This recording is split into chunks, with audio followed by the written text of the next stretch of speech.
Κυρίες και κύριοι, μαζί μας η Όλγα η Παπαμέτη, υποψήφια με τη Νέα Δημοκρατία.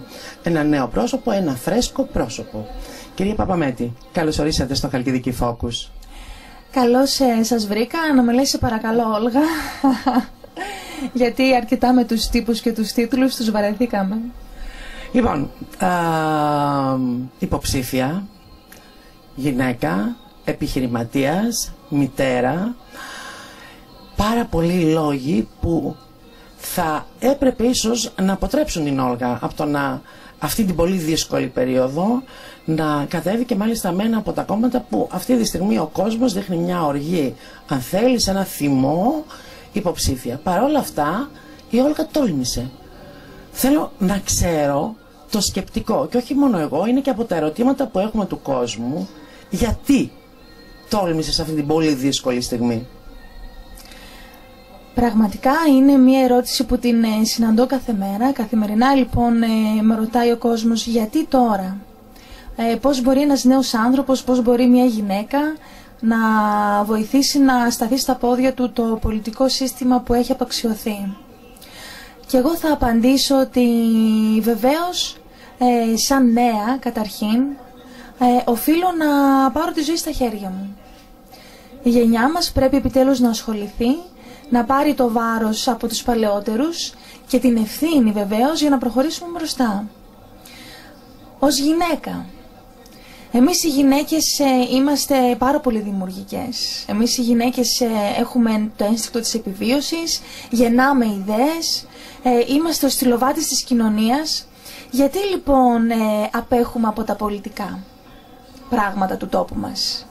Είναι και ευθύνη δική μας και δικό μας χρέος να ασχοληθούμε και εμείς και να δώσουμε τις δυνάμεις μας για να ορθοποδήσει η Ελλάδα μας. Ως επαγγελματίας είναι ένας τίτλος που όσοι μας τον έχουμε υποφέρουμε αυτή τη στιγμή. Τα προβλήματα είναι πάρα πολλά των επιχειρήσεων, θα τα αναλύσουμε μετά και βλέπεις αμέσως, Κορίνα, και θα πάω στον Ενικό και θέλω να με λες, Όλγα, ότι μόλις πιάσουμε τα προβλήματα των επιχειρήσεων χάνουμε το χαμόγελό μας. Για να ξαναπάρω λοιπόν το χαμόγελό μου θα μιλήσω ως σε μάνα. Όχι μόνο για τα δικά μου τα δύο τα παιδάκια, αλλά για τα παιδιά όλων μας τα Ελληνόπουλα, που αυτή τη στιγμή έχουμε συμβάντα ασιτείας στα σχολεία, έχουμε σπίτια, νοικοκυριά τα οποία φέτος δεν είχαν να βάλουν πετρέλαιο για να ζεσταθούν. Για αυτά λοιπόν τα παιδιά ως μάνα θα δώσω και τη ζωή μου.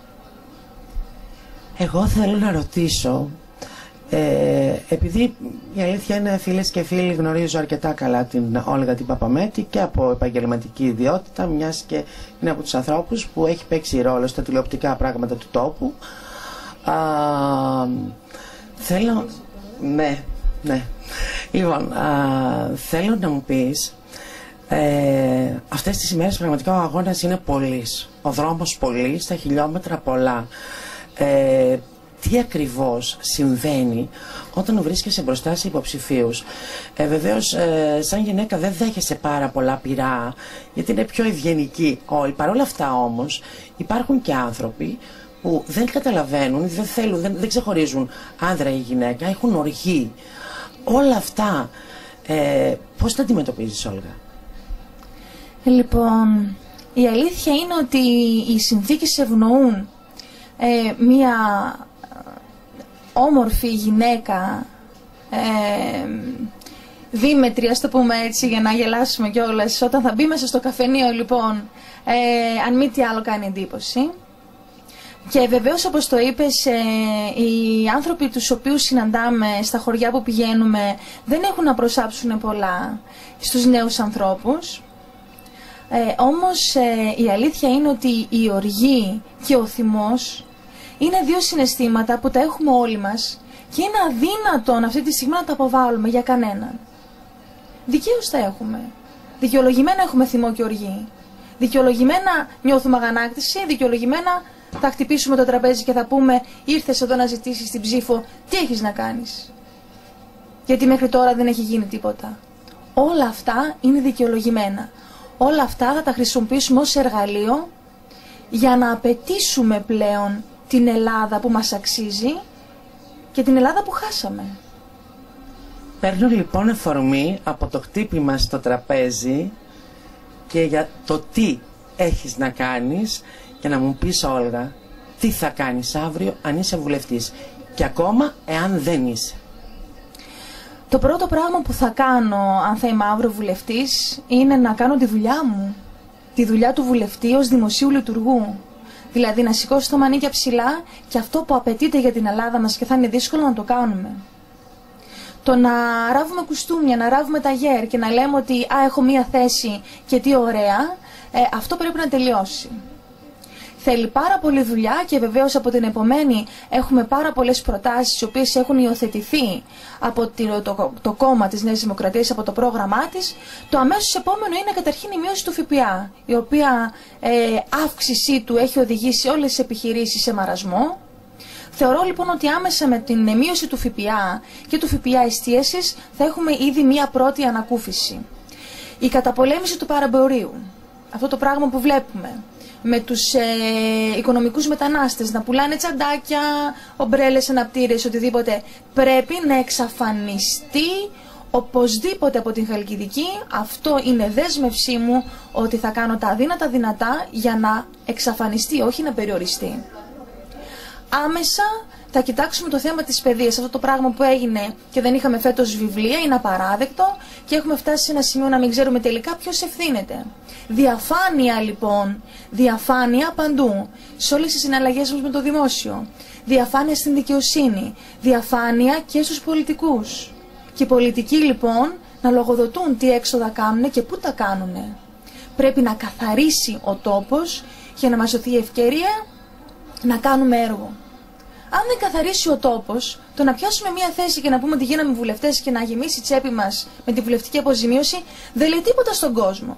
Και αυτοί που θα τάξουν και θα βγουν και δεν θα κάνουν τίποτα, σε 6 μήνες με 7 θα βρουν την οργή του κόσμου μπροστά τους. Την οργή του κόσμου μπροστά τους.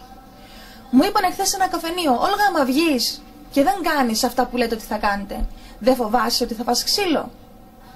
Και λέω, ξέρεις τι, θα δώσω εγώ πρώτη ξύλο. Διότι εγώ ως νέα μπαίνω στον αγώνα αυτόν, γιατί πιστεύω στο πρόγραμμα αυτό και θέλουμε πάση θυσία να υλοποιηθεί. Λοιπόν, εγώ θα δώσω το ξύλο που πρέπει.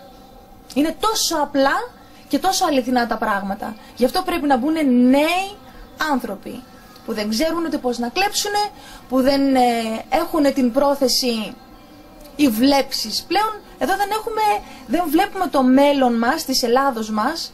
Λέμε ότι ίσως σε ένα χρόνο να έχουμε άλλο νόμισμα, που το λέει ο κόσμος. Ίσως να μην έχουμε δουλειά, ίσως να μην έχουμε το σπίτι μας που το έχουμε πάρει με δάνειο, να μην είναι καν σπίτι μας, να μας το έχει πάρει η τράπεζα. Δηλαδή αυτή η αβεβαιότητα δεν μας δίνει τον χρόνο και την δύναμη να κάνουμε μακροχρόνια σχέδια. Αυτοί που θα βγουν λοιπόν θα πρέπει άμεσα να δουλέψουν, οι βουλευτές, για να μπορέσουμε μέρα με την ημέρα να κερδίσουμε το χαμένο έδαφος της Ελλάδος μας. Μια πολύ δυναμική παρουσία, μια νέα παρουσία, η Όλγα Παπαμέτη. Εγώ για το κλείσιμο εκείνο που έχω να κάνω είναι να ευχηθώ καλή επιτυχία και βεβαίως εσείς θα κοιτάξετε στο φακό, θα κοιτάξετε τους ψηφοφόρους και θα τους πείτε τι. Θα πω λοιπόν στον κόσμο που μας παρακολουθεί ότι δεν πρέπει να απογοητεύεται. Καταλαβαίνω πάρα πολύ καλά την απογοήτευση. Η αλήθεια είναι ότι την έχω βιώσει και εγώ. Την βλέπω. Αλλά με το να μην πάμε στις εκλογές, με το να μην δώσουμε αυτοδυναμία στο πρώτο κόμμα το οποίο είναι αυτό που θα βγάλει την Ελλάδα από το αδιέξοδο, δηλαδή τη Νέα Δημοκρατία, το μέλλον είναι αβέβαιο. Δηλαδή μία κυβερνησία, μία στήριξη σε ένα μικρό κόμμα, μία ψήφος διαμαρτυρίας, το καταλαβαίνω, το κατανοώ ότι έτσι αισθάνεστε να κάνετε, όμως δεν δίνει λύση. Αν θέλετε λοιπόν να δώσετε μία ψήφο διαμαρτυρίας, δώστε την σε ένα νέο, δώστε την ψήφο σας σε μία γυναίκα και έτσι με τον τρόπο αυτό κάντε την ανατροπή.